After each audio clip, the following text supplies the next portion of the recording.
Welcome back to the channel, guys. I'm Mitch from BD Audio, where we like to dyno amps down under. Today we have a beast of an amp, and beast as in size and weight, not necessarily power.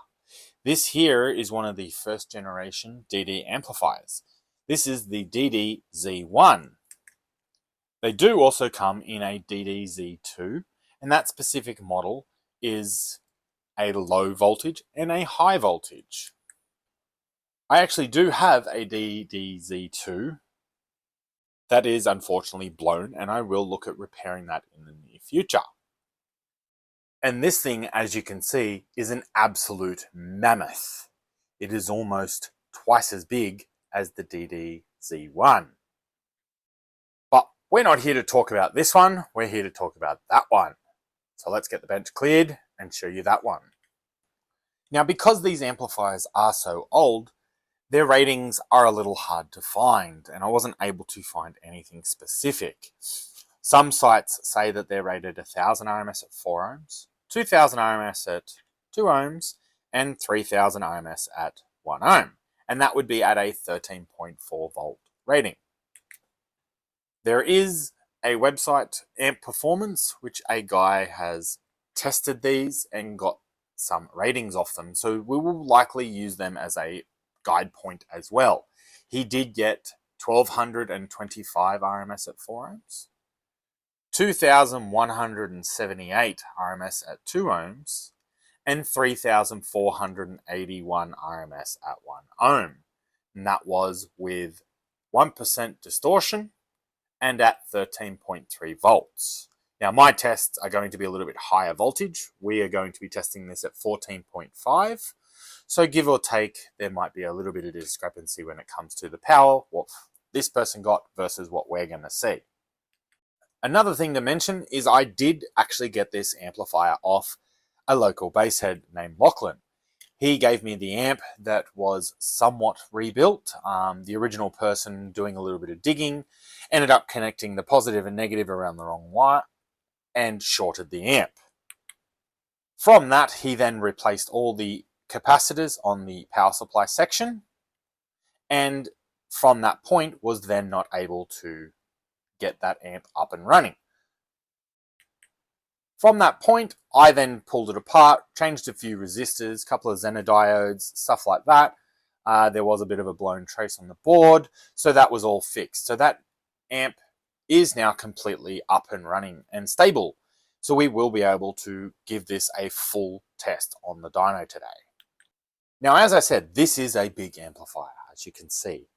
These older style amplifiers, you can find a lot smaller amps that do roughly the same power. For example, this here is a ZeroFlex 5000 RMS. Now, if we're going off what the ratings is, this is a 3000 watt amp. This here is 5000. It is only just half the size of this amplifier.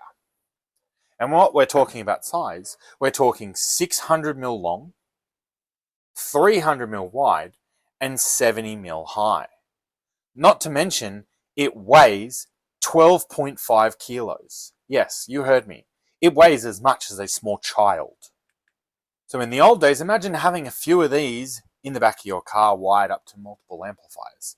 It would have weighed an absolute ton compared to what you can now get as a smaller package for more power, less weight, less size.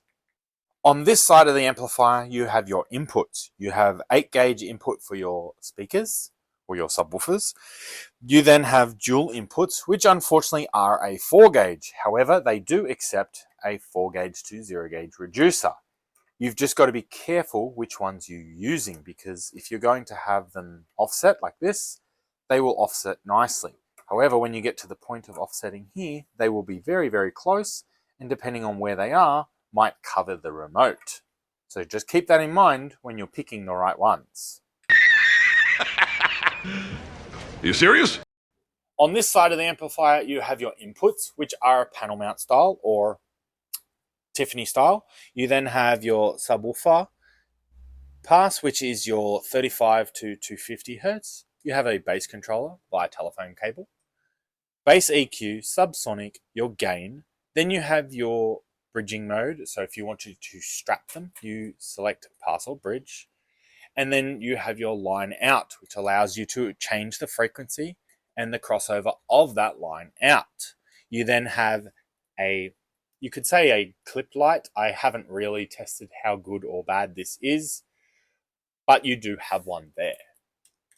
So next up, we're going to strap this to the dyno and see if we can replicate those power ratings from ampperformance.de. And I'm quite impressed to see how this goes and whether the repairs of this amplifier hold up to the abuse that we're going to give it. Let's see those specs.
So we're now going to pop the back off this and show you those internals.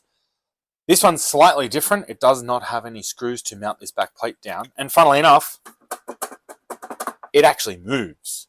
So it's basically a floating panel that is held in by the two end caps. So what we'll have to do is remove one end cap and slide it out. Let's show you that now.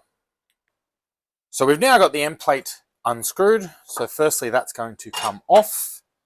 And then we're going to slide this back panel out. Hopefully I have enough room, which I don't, because this amp takes up too much of my bench.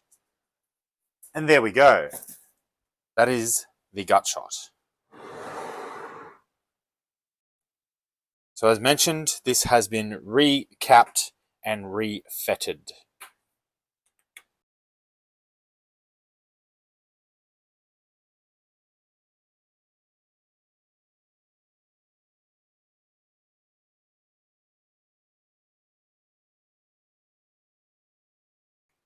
So there we go. That is your final look at the DDZ1. Definitely a lot of components in this for, let's say, a 3000 watt amplifier. They definitely are not made like this anymore. But if you do like what we do on this channel, make sure you hit that subscribe button, ring the bell for notifications. And as always, thanks for tuning in. This is Mitch from BD Audio, where we like to dyno amps down under. I'm tuning out. See ya!